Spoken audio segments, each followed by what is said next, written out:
నమస్కారం, truth news కి స్వాగతం. హెడ్లైన్ చూద్దాం.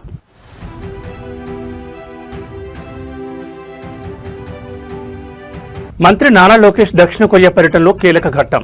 సియోల్లో ముగించుకుని బుసాన్కు ప్రయాణం.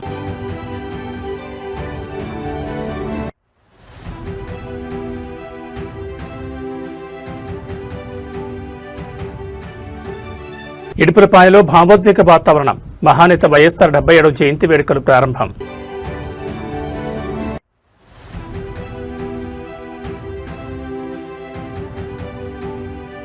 కాళేశ్వరంపై సీఎం రేవంత్ రెడ్డి జలబాణం. కన్నెపల్లి పంప్ హౌస్ ముంపు గుట్టరట్టు చేసిన ఫోటోలు.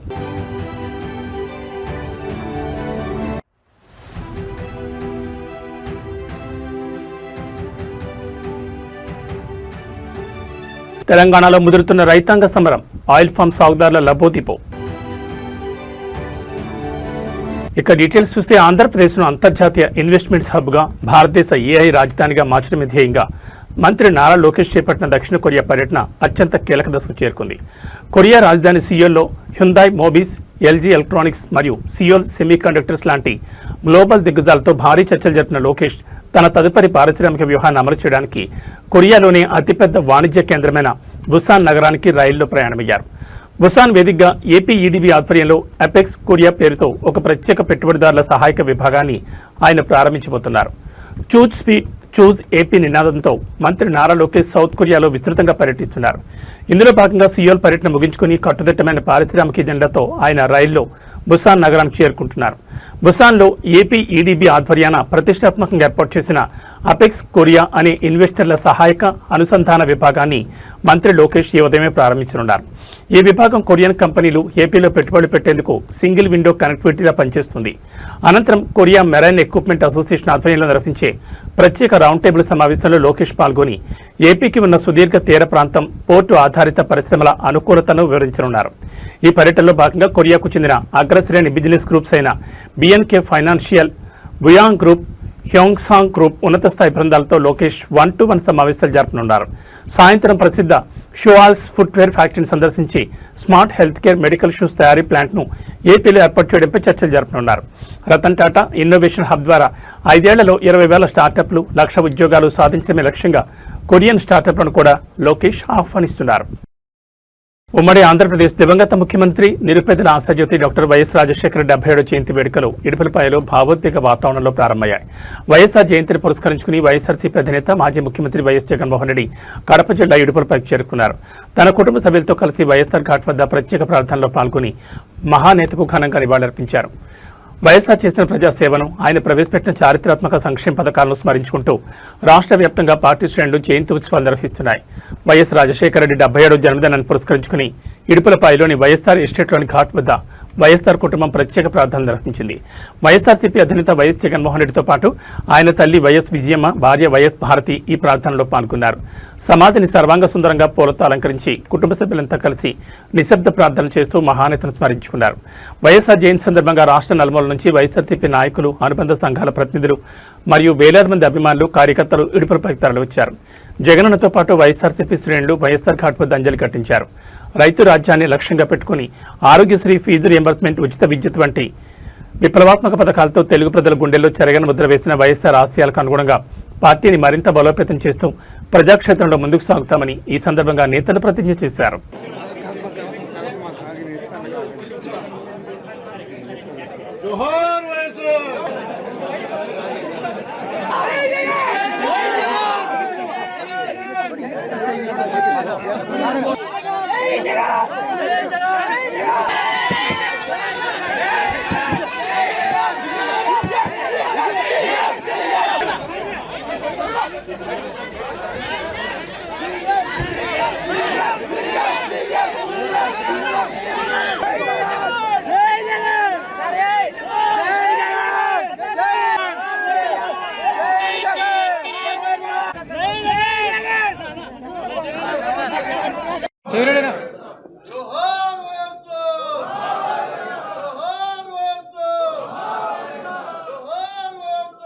తెలంగాణలో కాళేశ్వరం ప్రాజెక్టు చుట్టూ సాగుతున్న రాజకీయ సమరంలో ముఖ్యమంత్రి రేవంత్ రెడ్డి అత్యంత సంచలన ఆధారాలను మీడియా ముందుకు తెచ్చారు. గత బీఆర్ఎస్ ప్రభుత్వ హయాంలో జరిగిన డిజైన్ లోపాలు, ఇంజనీరింగ్ పరాభవాన్ని ఎండగడుతూ 2022 జూలై 14న గోదావరి వరదల్లో కన్నెపల్లి పంప్ హౌస్ ఏ విధంగా నీట మునిగిందో వివరించి అసలు సిసలు ఫోటోలను రేవంత్ రెడ్డి బహిరంగపరిచారు. ప్రెస్ మీట్లో సీఎం రేవంత్ రెడ్డి స్వయంగా ఆనాటి బ్లాక్ డే విజువల్స్ను చూపిస్తూ రక్షణ గోడ కూలిపోవడం వల్ల పంప్ హౌస్ లోపలికి నది నీరు ఎలా చేరింది, బాహుబలి మోటార్లు ఎలా ధ్వంసమయ్యాయో పాయింట్ టు పాయింట్ ఎండగట్టారు. ప్రెస్ మీట్లో ముఖ్యమంత్రి రేవంత్ రెడ్డి చూపిస్తున్న ఈ ఫోటోలను గమనిస్తే 2022 జూలై 14 నాటి గోదావరి వరదల తీవ్రత మరియు ఆ ప్రాజెక్టు నిర్మాణంలో జరిగిన ఘోరమైన మౌలిక లోపాలు స్పష్టంగా కనిపిస్తున్నాయి. వరద తాకిడిని తట్టుకోవలసిన Kannepalli pump house retaining wall ప్రవాహ వేగానికి పేకమేళ్లా కూలిపోయింది. ఈ గోడ పగుళ్లు బారడం వల్ల పక్కనే ఉన్న గోదావరి బ్యాక్ వాటర్ ఒక్కసారిగా ఫోర్స్తో పంప్ హౌస్ ఫోరక్ బే సోచ్ఫుల్ క్రాస్ చేరుకుని లోపలి డ్రైవ్ వెల్ ఇంజనీరింగ్ రూమ్లోకి ప్రవేశించింది. ఫలితంగా క్షేత్రస్థాయిలో ఉన్న 139 మెగావాట్ల సామర్థ్యం కలిగిన దాదాపు 17కు పైగా భారీ బాహుబలి మోటార్లు మరియు వాటి ప్యానల్ బోర్డులు మోకాళ్ల లోతును దాటి ఏకంగా 5 నుంచి 10 మీటర్ల మేర పూర్తిగా బురద నీటిలో మునిగిపోయాయి. ఈ అట్టడుగు స్థాయి వాస్తవాలను, నష్ట తీవ్రతను అప్పట్లో ప్రజాక్షేత్రంలోకి రాకుండా నాటి పాలకుల పీఆర్ యంత్రాంగం ఎలా తొక్కిపెట్టిందో రేవంత్ రెడ్డి ఫోటోగ్రాఫిక్ ఆధారాలతో సహా వివరించారు. కేవలం రాజకీయ ప్రయోజనాల కోసం హడావిడిగా కట్టినందువల్లే ఇలాంటి దుస్థితి వచ్చిందని, దీనిపై పూర్తి విచారణ జరిపి తీరుతామని సీఎం హెచ్చరించారు. ఇక కన్నెపల్లి ఎంత సుఖమైందా అంటే 2022 జూలై 14 గోదావరిలో వరద వస్తే కన్నెపల్లి అన్నారం పంప్ హౌజులు రీటైనింగ్ వాల్ పంప్ హౌజ్ ఇక్కడ కడితే గోదావరి జలాలు ఇందులోకి రాకుండా గోడ అడ్డం కడితే అది నాణ్యత లేకపోవడం వల్ల కుప్పగూలితే మొత్తం కన్నెపల్లి పంప్ హౌస్ ఫోటోలు చూపిస్తున్నాం మీకు. ఇది నీళ్లు నిండిపోయింది. ఇది లోపల మిషన్లు మొత్తం కెమెరా క్లోజ్అప్ తీసుకో. ఈరోజు కన్నెపల్లి అని చెప్తున్నాడు కదా, ఇగో ఇది కన్నెపల్లి పంప్ హౌస్. ఇది ఎప్పుడు 2022లోనే ఈ పంప్ హౌస్లకు అడ్డంగా కట్టిన గోడ, నీళ్లు రాకుండా కట్టిన గోడ ఒక్కసారిగా గోదావరి జలాలు ఉధృతి పెరగానే ఆ గోడ కుప్పగూలి మొత్తం నీళ్లు పంప్ హౌస్లోకి వస్తే ఇవి కొన్ని మీటర్ల ఎత్తు నీళ్లు నిండినాయి. ఇది మొత్తం పంపులు, లిఫ్టులు, మోటార్ల పరిస్థితి ఇది మీకు.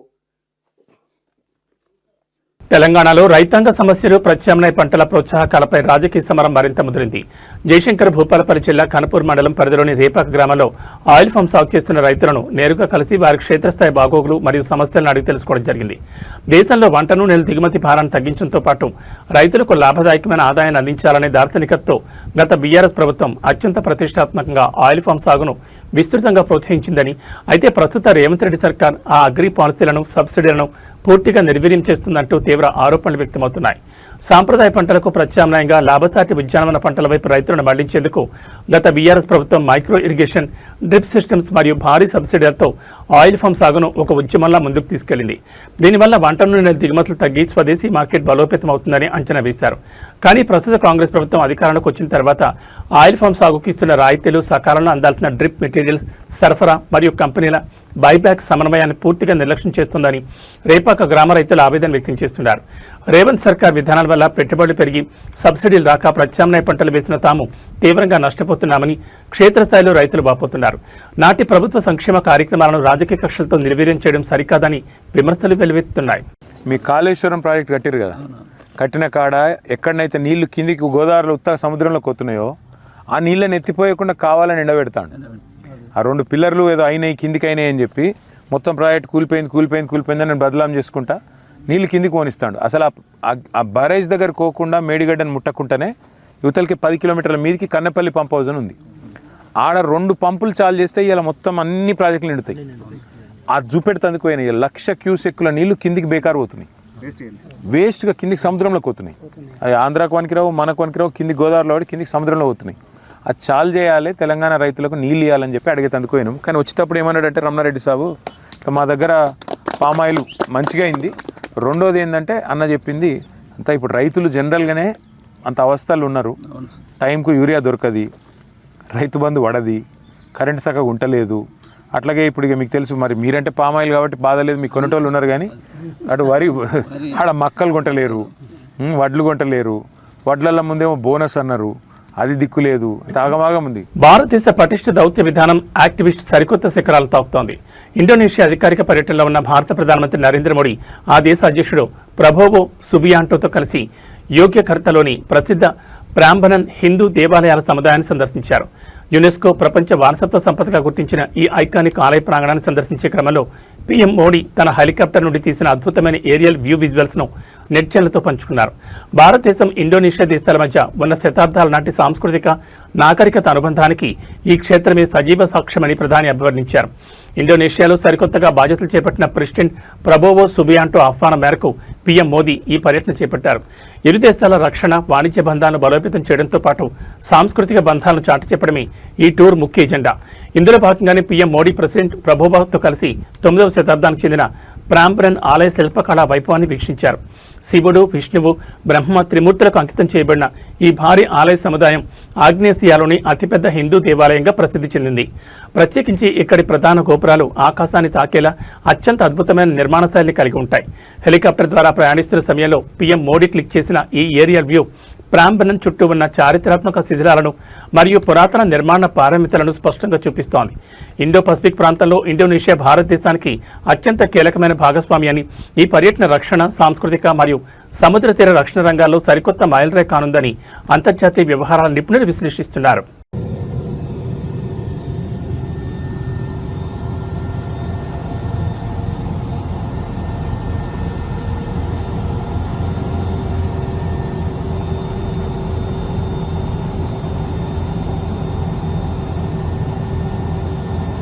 ఆంధ్రప్రదేశ్లో దాదాపు దశాబ్ద కాలంగా న్యాయం కోసం పోరాడుతున్న లక్షలాది మంది అగ్రిగోల్డ్ బాధితుల సమస్యకు శాశ్వత పరిష్కారం చూపే దిశగా కూటమి ప్రభుత్వం మరో సంచలన అడుగు వేసింది. అమరావతి వేదికగా అత్యంత ప్రతిష్టాత్మకంగా ఏర్పాటు చేసిన ప్రత్యేక మంత్రుల బృందం సమావేశంలో అగ్రిగోల్డ్ కేసుల ప్రస్తుత పురోగతిపై మంత్రి మండలి ఉపసంఘం లోతుగా సమీక్ష నిర్వహించింది. గత పాలకుల నిర్లక్ష్యపూరిత వైఖరి వల్ల నలిగిపోయిన సామాన్య డిపాజిట్లకు అండగా నిలబడి ప్రతి ఒక్క బాధితుడికి పూర్తి న్యాయం జరిగే వరకు ప్రభుత్వం బాధ్యతాయుతంగా ముందడుగు వేస్తుందని ఈ సమావేశంలో స్పష్టం చేశారు. పీపుల్ ఫస్ట్ మరియు గుడ్ గవర్నెన్స్ నినాదంతో అధికారంలోకి వచ్చిన కూటమి ప్రభుత్వం అగ్రిగోల్డ్ బాధితుల ఆవేదనను త్వరితగతిన తుడిచేందుకు కార్యాచరణను వేగవంతం చేసింది. గత ప్రభుత్వం ఈ కేసును కేవలం రాజకీయ ప్రయోజనాలకే వాడుకుని ఆస్తుల అటాచ్మెంట్ ప్రక్రియను, కోర్టు విచారణను నత్తనడక నడిపించిందని ప్రస్తుత సమీక్షలో మంత్రుల బృందం తప్పుపట్టింది. ఈ తప్పులను సరిదిద్దుతూ అగ్రిగోల్డ్ సంస్థకు చెందిన వేల కోట్ల విలువైన స్థిరాస్తులను న్యాయపరమైన చిక్కులు లేకుండా వేలం వేయడం ద్వారా లీగల్ రికవరీ ఫండ్స్ సేకరించడమే లక్ష్యంగా ప్రభుత్వం అడుగులు వేస్తోంది. ప్రతి బాధితుడి దరఖాస్తును రీవెరిఫికేషన్ చేసి అర్హులైన ప్రతి ఒక్కరికి పైసా పక్కకు పోకుండా న్యాయం చేస్తామని, ఈ క్రమంలో ఎలాంటి ఆలస్యాన్ని సహించేది లేదని కమిటీ అధికారులను గట్టిగా ఆదేశించింది. బాధితుల పట్ల మానవతా దృక్పథంతో వ్యవహరిస్తూ నిధుల పంపిణీ ప్రక్రియను పూర్తి పారదర్శకంగా మార్చేందుకు సాంకేతిక పరిజ్ఞానాన్ని కూడా ఉపయోగించబోతున్నట్లు సమాచారం. ఏలూరు జిల్లా జంగారెడ్డిగూడెంలో జరిగిన ఓ దారుణ హత్య ఉదంతం కూటమి ప్రభుత్వంలోనే తీవ్ర కలకలం రేపుతోంది. స్థానిక పోలీసుల పనితీరు, నియోజకవర్గంలో శాంతి భద్రతల నిర్వహణపై చింతలపూడి టీడీపీ ఎమ్మెల్యే సొంగ రోషన్ కుమార్ అత్యంత తీవ్రస్థాయిలో ఆగ్రహం వ్యక్తం చేశారు. జంగారెడ్డిగూడెంలో లా అండ్ ఆర్డర్ పూర్తిగా ఫెయిల్ అయిందంటూ ఆయన చేసిన అసహన వ్యాఖ్యలు ఇప్పుడు ఏపీ పొలిటికల్ సర్కిల్స్ ను షేక్ చేస్తున్నాయి. ప్రాణహాని ఉందని ముందే మొరపెట్టుకున్న ఖాకీలు పట్టించుకోలేదని, తాను ఫోన్ చేసిన అరగంటలోనే తన సొంత కార్యకర్త హత్యకు గురి కావడంపై ఎమ్మెల్యే తీవ్రంగా స్పందించారు. జంగారెడ్డిగూడెం పట్టణంలో స్థానిక టీడీపీ కార్యకర్త దుర్గారెడ్డి దారుణ హత్యకు గురయ్యారు. అయితే ఈ విపత్తు వెనుక స్థానిక పోలీసుల ఘోర నిర్లక్ష్యం ఉందంటూ ఎమ్మెల్యే సొంగ రోషన్ సంచలన విషయాలు బయటపెట్టారు. దుర్గారెడ్డి ప్రాణాలకు ముప్పు ఉందని, ప్రత్యర్థులు దారికి ప్లాన్ చేస్తున్నారని పోలీసులకు ముందే ఫిర్యాదు చేసినా వారు కనీసం పట్టించుకోలేదని ఎమ్మెల్యే మండిపడ్డారు. ఇంకా దారుణమైన విషయం ఏంటంటే హత్య జరగడానికి కేవలం అరగంట ముందు ఎమ్మెల్యే సొంగ రోషన్ స్వయంగా తన ఆఫీసు నుండి జంగారెడ్డిగూడెం ఎస్ఐకి ఫోన్ చేశారు. దుర్గారెడ్డికి తక్షణమే పోలీస్ ప్రొటెక్షన్ కల్పించాలని గట్టిగా ఆదేశించారు. కానీ దురదృష్టవశాత్తు ఎమ్మెల్యే స్వయంగా ఫోన్ చేసి అలర్ట్ చేసిన అరగంటలోపే ప్రత్యర్థులు దుర్గారెడ్డిని వేటాడి కిరాతకంగా హతమార్చారు. ఈ వైఫల్యంపై నిప్పులు జరిగిన MLA law and order maintain చేయడం అంటే కేవలం పేకాట క్లబ్బులు, కోడిపందాలు పట్టుకోవడం మాత్రమే కాదంటూ పోలీసులకు గట్టి కౌంటర్ ఇచ్చారు. ఇలాంటి తీవ్రమైన నేరాలు జరగకుండా ముందస్తు జాగ్రత్తలు తీసుకోవడంలో పోలీసులు విఫలమయ్యారని, ఇకనైనా తీరు మార్చుకోకపోతే ఊరుకునేది లేదని టీడీపీ ఎమ్మెల్యే సొంగ రోషన్ గట్టిగా హెచ్చరించారు. జంగారెడ్డిగూడెం రూరల్లో పేరంపేట గ్రామంలో చాలా దురదృష్టకరం. ఎందుకంటే తెలుగుదేశం పార్టీ కార్యకర్త అయినటువంటి కారుమూరి దుర్గారెడ్డి గారు హత్య చేయబడ్డారు. మరి పట్టపగలు చింతలపూడి కాన్స్టిట్యుయెన్సీలో మరి జంగారెడ్డిగూడెంలో ఈ యొక్క హత్య జరగడం నిజంగా నేను చాలా చాలా చింతిస్తున్నాను.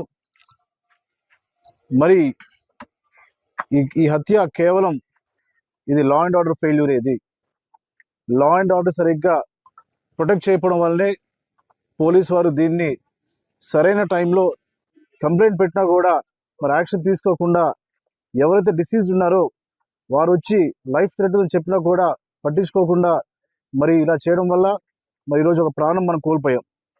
దుర్గారెడ్డి ఒక మంచి తెలుగుదేశం పార్టీ కార్యకర్త, వార్డ్ మెంబర్ కూడా ఇక్కడ. మరి ఈ ఇన్సిడెంట్ జరిగే అరగంట ముందు మరి నా ఆఫీస్ నుంచి నేను నా పిఏఎస్ఐకి ఫోన్ చేసి ఇట్లా దుర్గారెడ్డి గారికి మరి అన్యాయం జరుగుతూ ఉంది, తనకి ప్రొటెక్షన్ ఇవ్వాలి, ఈ విషయంలో మీరు జాగ్రత్తగా చూడండి చెప్తే చెప్పిన అరగంటకే మరి ఇక్కడ తను హత్య చేయడం జరిగింది. మరి ఈ విషయంలో నేను ఎమ్మెల్యేగా మరి పోలీసు వారు చెప్తున్నాను, 24 అవర్స్లో దీని మీద కంప్లీట్ ఇన్వెస్టిగేషన్ తీసుకోవాలి. అలాగే ఎవరైతే మరి చంపారో, దీని వెనకాల ఎవరున్నారో, ఎవరైతే మరి ప్రోత్సహించారో ప్రతి ఒక్కరిని కూడా కఠినంగా శిక్షలు చెప్పి నేను సభాముఖంగా తెలియజేస్తున్నాను. తెలంగాణ ముఖ్యమంత్రి రేవంత్ రెడ్డి హాజరైన ఒక క్రీడా ఈవెంట్ ఇప్పుడు రాష్ట్రంలో కొత్త పొలిటికల్ డిబేట్ కు తెరలేపింది. హైదరాబాద్ వేదికగా జరిగిన ఫుట్బాల్ మ్యాచ్ ముగింపు వేడుకల సందర్భంగా సీఎం రేవంత్ రెడ్డి వ్యవహరించిన తీరుపై నెటిజన్లు, ప్రతిపక్ష శ్రేణులు తీవ్రస్థాయిలో విరుచుకుపడుతున్నారు. తన వ్యక్తిగత ఇమేజ్ పెంచుకునే పీఆర్ స్టంట్స్ కోసం ఈవెంట్కు తీసుకొచ్చిన పాఠశాల చిన్నారులను అర్ధరాత్రి వరకు స్టేడియంలోనే ఉంచి తీవ్ర ఇబ్బందులు గురిచేశారని ఆరోపణలు వెలువెత్తున్నాయి. రాత్రి బాగా ఆలస్యం కావడంతో ఇంటికి వెళ్లలేక, ఎవరికి చెప్పుకోలేక దట్టమైన లైట్ల వెలుతుల్లోని ఆ చిన్నపిల్లలు కుర్చీల్లోని కొనుక్కు తీస్తున్న విజువల్స్ ఇప్పుడు నెట్టింట వైరల్ అవుతున్నాయి. హైదరాబాద్లో క్రీడలను ప్రోత్సహించే వ్యూహంలో భాగంగా ఏర్పాటు చేసిన ఈ ఫుట్బాల్ మ్యాచ్కు ముఖ్యమంత్రి రేవంత్ రెడ్డి ముఖ్య అతిథిగా హాజరయ్యారు. అయితే ఈ మ్యాచ్ షెడ్యూల్, తదుపరి ముగింపు కార్యక్రమాలు అనుకున్న సమయం కంటే చాలా ఆలస్యంగా సాగాయి. రాత్రి 12 గంటలు దాటుతున్న సీఎం రేవంత్ రెడ్డి మ్యాచ్ ముగిసే వరకు అక్కడే ఉండి వీక్షించారు. ప్రోటోకాల్ నిబంధనలు మరియు సీఎం ఇమేజ్ బిల్డింగ్ ప్రమోషన్ల కోసం నిర్వాహకులు ఈవెంట్ ప్రారంభంలో తీసుకొచ్చిన చిన్నారులను రాత్రి వేళ కూడా ఇంటికి పంపకుండా అక్కడే కూర్చోబెట్టడం వివాదానికి కేంద్ర బిందువైంది. సాధారణంగా రాత్రి 9 లేదా 10 గంటల కల్లా నిద్రపోయే అలవాటున్న ప్రాథమిక ఉన్నత పాఠశాల విద్యార్థులు అర్ధరాత్రి 1 గంట కావస్తున్న కార్యక్రమం ముగియకపోవడంతో తీవ్ర అలసట గురయ్యారు. నిర్వాహకులకు భయపడి బయటకు వెళ్లలేక స్టేడియం సీట్లలోనే తలలు వాల్చి నిద్రపోతున్న దృశ్యాలు ప్రజా సంఘాల ఆగ్రహానికి కారణమయ్యాయి. కేవలం పబ్లిసిటీ పిచ్చితో చిన్నపిల్లల ఆరోగ్యం, హక్కులను కాలరాస్తారా అంటూ నెటిజన్లు సీఎం రేవంత్ రెడ్డిని టార్గెట్ చేస్తూ ట్వీట్లు గుప్పిస్తున్నారు.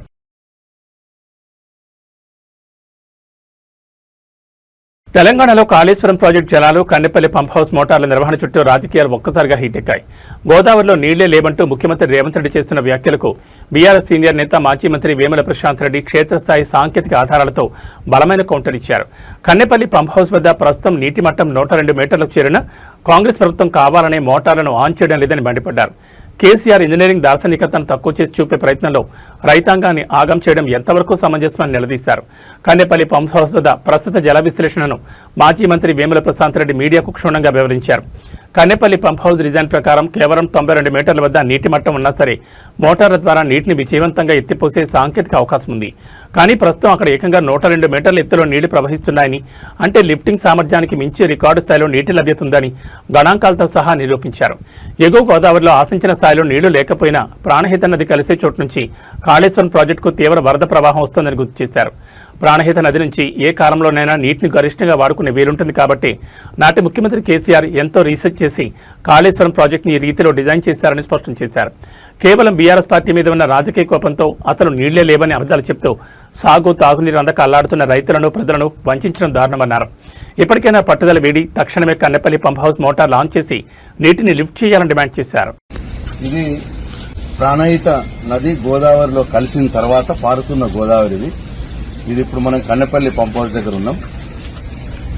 కొద్దిగా ఇక్కడ నుంచి అవతల కిందికి మేడిగడ్డ బ్యారేజ్ ఉంటుంది. అయితే ఇప్పుడు మేడిగడ్డ బ్యారేజ్ తెరిచింది, గోదావరి పారుతా ఉన్నది, బ్యారేజ్ నిలకడగా అట్లనే ఉంది, బ్యారేజ్ ఏం కాలేదు. గోదావరి నీళ్లు బ్యారేజ్ దాటుకొని కిందికి పోతా ఉంది. అదొక పాయింట్. రెండో పాయింట్, ఇప్పుడు ఈ పారే గోదావరి నుంచే కన్నెపల్లి పంప్ హౌస్ కు నీళ్లు వస్తుంది. యాక్చువల్ గా 92 మీటర్స్ లెవెల్ నుంచి కన్నెపల్లి పంప్ హౌస్ కు నీళ్లు తీసుకోవచ్చు. ఇప్పుడు 102 మీటర్స్ లెవెల్ ఉన్నది. అంటే 10 మీటర్ల నీళ్లు కన్నెపల్లి పంప్ హౌస్ లోకి రావచ్చు. 10 మీటర్ల ఎత్తులో ఉంది, ఇంకా నీళ్లున్నాయి 10 మీటర్లు. అంటే మేడిగడ్డ బ్యారేజీ క్లోజ్ చేయకుండా పారే గోదావరి నుంచే నీళ్లు తీసుకునే అవకాశం ఉన్నది. 10 మీటర్ల మేర నీళ్లు తీసుకునే అవకాశం ఉంది. ఇప్పుడు మనం ఇక్కడ Kannepalli pump house approach channel దగ్గర ఉన్నాం. ఇది అప్రోచ్ ఛానల్, అదేమో పంప్ హౌస్.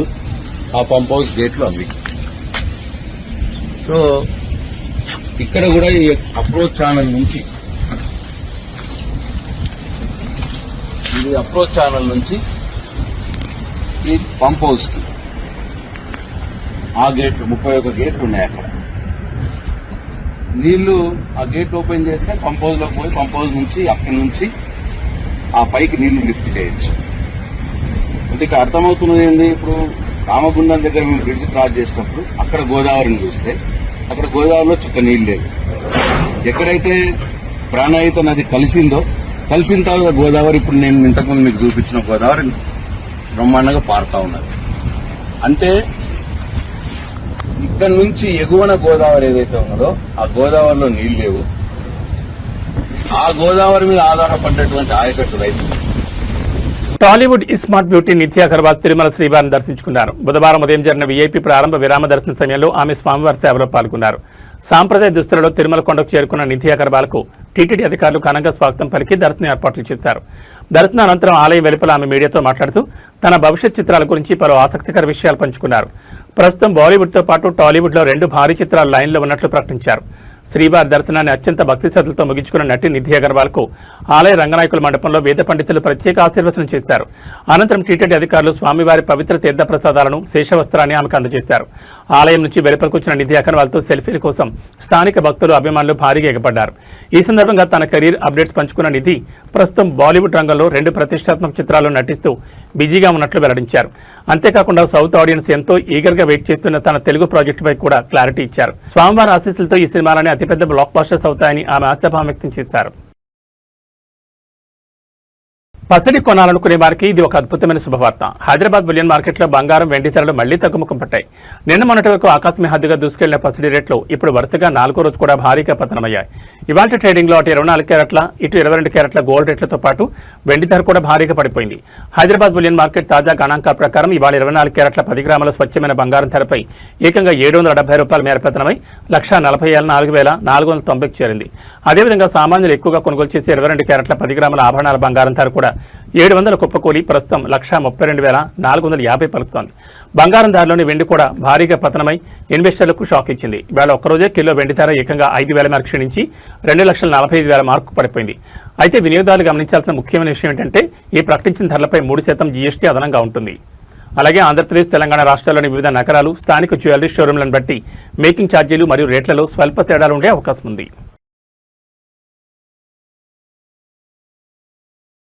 తెలుగు రాష్ట్రాల్లో వాతావరణం ఎన్నడూ లేని విధంగా తీవ్ర ఆందోళన కలిగిస్తోంది. వానాకాలం సీజన్ ప్రారంభమై 4 రోజులు దాటిపోతున్న ఆకాశం వైపు చూస్తున్న రైతులకు, సామాన్యులకు తీవ్ర నిరాశ ఎదురవుతోంది. జూన్ నెలలో నైరుతి పవనాలు ఆశించిన స్థాయిలో విస్తరించకపోగా జూలై మొదటి వారంలోనూ అదే కరువు లాంటి వాతావరణ పరిస్థితి ముసురుకుంది. అంతర్జాతీయంగా ఏర్పడిన ఎల్ నినో, లానినా ప్రభావాలే ఇందుకు ప్రధాన కారణమని వాతావరణ శాస్త్రవేత్తలు స్పష్టం చేస్తున్నారు. అటు తెలంగాణ, ఇటు ఆంధ్రప్రదేశ్లో వర్షపాతం లోటు రోజురోజుకు పెరుగుతోంది. హైదరాబాద్ నగరంలో జూన్ నెల అంతా కేవలం 20 నుంచి 45% మేర వర్షపాతం లోటు నమోదైంది. వర్షాలు సమృద్ధిగా పడాల్సిన ఈ వేళలో నగరానికి తాగునీరు అందించే జంట జలాశయాలు ఉస్మాన్ సాగర్, హిమాయత్ సాగర్తో పాటు మూసీ నది కూడా ఇంకా పొడిగానే దర్శనమిస్తున్నాయి. ఇక ఆంధ్రప్రదేశ్ విషయానికి వస్తే రాష్ట్రంలో గత కొన్ని రోజులుగా ఆకాశం ముసురు పడుతున్నట్లు కనిపిస్తున్న ఆశించిన స్థాయిలో ఒక్క భారీ వర్షం కూడా కురవట్లేదు. దీనికి కారణం 2 రోజుల క్రితం బంగాళాఖాతంలో ఏర్పడిన వాయుగుండం తీరం దాటి తీవ్ర అల్పపీడనంగా మారి ప్రస్తుతం మధ్యప్రదేశ్, ఉత్తరప్రదేశ్ పరిసరాల్లో కొనసాగుతోంది. దీనివల్ల ఆ సిస్టమ్ ప్రభావం ఏపీపై పూర్తిగా తప్పింది. ఫలితంగా అల్పపీడన ద్రోణి మేఘాలను లాగేయడంతో రాష్ట్రంలో ఎండల తీవ్రత ఒక్కసారిగా పెరిగిపోయింది. నిన్న ఒక్కరోజే తిరుపతి, కావలి, నెల్లూరు పరిసర ప్రాంతాల్లో ఏకంగా 39 డిగ్రీల గరిష్ట ఉష్ణోగ్రతలు నమోదై జూలై నెలలోనే మే నెల ఎండలు తలపించాయి. వర్షాలు లేకపోవడంతో తీవ్ర నీటి ఎద్దడి ఏర్పడే ప్రమాదం ఉందని, వ్యవసాయ రక్షణ కోసం ప్రత్యామ్నాయ పంటల ప్రణాళికలను సిద్ధం చేసుకోవాలని నిపుణులు హెచ్చరిస్తున్నారు. ఏబీ బులెటిన్ విశేషాలు. నమస్కారం.